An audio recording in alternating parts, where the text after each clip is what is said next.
What's the meaning of ADHD? ADHD. ADHD. ADHD.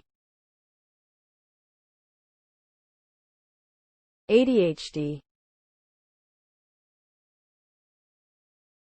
ADHD. ADHD stands for Attention Deficit Hyperactivity Disorder. It is a neurodevelopmental disorder that primarily affects children and adolescents, but can also continue into adulthood. The symptoms of ADHD include difficulty in paying attention, hyperactivity and impulsivity. People with ADHD may have trouble staying focused on tasks or activities. They may fidget or squirm, and they may act before thinking. In addition to affecting academic and social functioning, untreated ADHD can lead to other issues such as depression, anxiety and substance abuse.